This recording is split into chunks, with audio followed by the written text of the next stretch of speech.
that Prince Harry is in the dock at the moment, suing the publishers of the Daily Mail and the Mail on Sunday, tearfully defending I think it's his absolutely shocking, isn't it? I mean, he's trying to have an argument with the lawyer who's supporting the Mail. Prince Harry is currently at the center of a high-profile legal battle, appearing in court as he sues the publishers of the Daily Mail and the Mail on Sunday. The case, which has drawn intense public and media attention, is being presented by Harry as a fight against what he believes is a hostile establishment and a press system determined to target him and his wife, Meghan Markle. Inside the courtroom, however, his conduct has sparked serious debate about whether this legal action is helping his cause or quietly damaging it. Observers of the proceedings have noted that Prince Harry's behavior on the witness stand has been unusually emotional and confrontational. Rather than limiting himself to concise answers, he has repeatedly attempted to argue directly with the opposing legal counsel, a move that is considered inappropriate in court. On several occasions, the judge was forced to intervene, reminding him that it is the responsibility of his legal team to engage with the opposing side, not the witness himself. These interruptions created visible tension and suggested a lack of courtroom discipline. Legal analysts and royal commentators have expressed confusion over why Harry's own legal advisors did not rein him in more firmly. Standard courtroom practice requires witnesses to respond with short, factual answers such as yes, no, or I don't know. Instead, Harry repeatedly expanded his responses into speeches, explaining how he believed people should behave or how the media had treated him unfairly. These statements, while emotionally charged, appeared to irritate the judge rather than strengthen his case.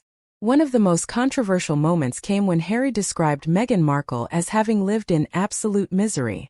This claim immediately raised eyebrows, as it appeared to contradict Meghan's own public statements made earlier this year.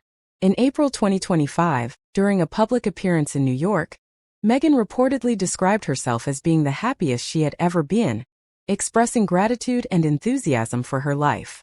Although that statement was made in a different context and location, critics questioned why Harry would introduce a narrative in court that could be so easily challenged. This contradiction created an awkward situation. While Meghan's comments were not made under oath or about court proceedings, the discrepancy allowed opposing counsel to cast doubt on Harry's credibility. The judge, according to courtroom observers, appeared increasingly impatient with what he perceived as exaggerated or irrelevant claims. The atmosphere suggested that emotional arguments were undermining the seriousness of the legal case. Another issue raised during the proceedings involved Harry's ongoing fixation on past events, particularly his former relationship with Chelsea Davy, which ended in 2007. During testimony, Harry reportedly revisited incidents from nearly 2 decades ago, including feelings of distress over media attention surrounding Chelsea at the time. Commentators questioned why such distant personal history was being reintroduced now, especially when Chelsea has long since moved on, married, had children, and built a separate life away from the royal spotlight. According to those familiar with Harry's past, his relationship with Chelsea ended partly due to differences in lifestyle and priorities. Chelsea pursued higher education and social independence, while Harry reportedly showed reluctance to engage with her university life and social circle. This imbalance eventually led to their separation. Critics now argue that revisiting these events publicly suggests unresolved emotional issues rather than legal relevance. Concerns have also been raised about Harry's mental and emotional state. Some observers describe him as appearing distressed, agitated, and unfocused while giving evidence. They note moments where his anger and bitterness seem to surface, particularly when discussing media intrusion. For those who knew him earlier in life, this version of Harry appears markedly different from the younger man they once described as warm, humorous, and relaxed. Questions have also emerged about Harry's current sense of identity and direction. Since stepping back from official royal duties, he no longer holds a defined institutional role. At times, he has expressed a desire to work with or within the royal family again, while simultaneously criticizing it harshly. This apparent contradiction has fueled speculation that he feels caught between two worlds, belonging fully to neither. The court case itself carries serious financial risk. If Harry were to lose, estimates suggest potential costs could reach up to £39 million. Such a financial burden would not affect him alone, but also the other high-profile individuals involved in related claims. There is concern that these co-claimants may grow resentful if the case fails and costs escalate, further isolating Harry.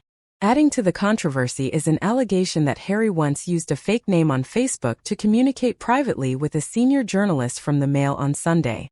The account, reportedly named Mr. Mischief, was allegedly used to exchange messages and phone numbers.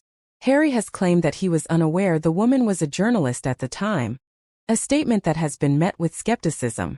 Critics argue that a public figure of his stature should exercise greater caution when sharing personal contact details with new acquaintances. Conflicting accounts about where these meetings took place have also emerged, further complicating the narrative.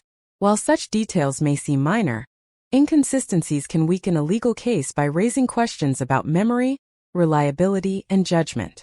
Observers describe the overall presentation as fragmented and poorly coordinated. Beyond the legal arguments, broader questions are being asked about Harry's personal life. Some commentators have speculated about his role as a father, noting that he appears to travel frequently and spend extended periods away from home. While there is no evidence to suggest any issue regarding his children's parentage, speculation has nonetheless surfaced, driven largely by public curiosity rather than fact. Meghan Markle's own projects have also come under scrutiny.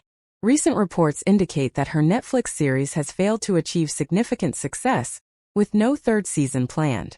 Other lifestyle and media ventures have similarly struggled to gain traction.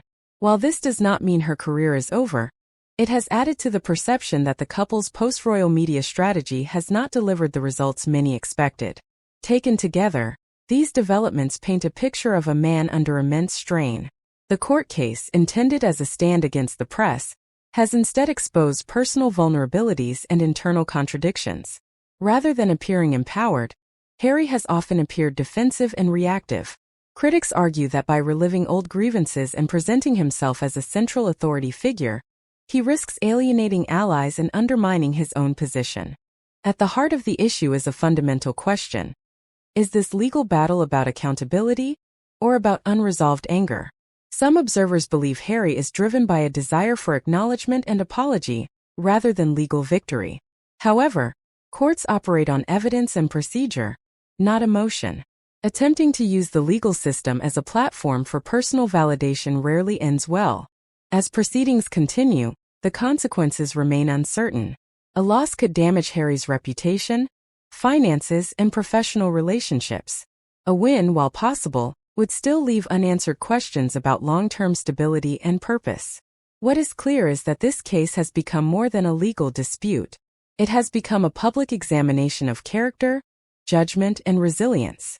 Whether Prince Harry can recalibrate his approach, regain composure, and focus on strategy rather than sentiment remains to be seen.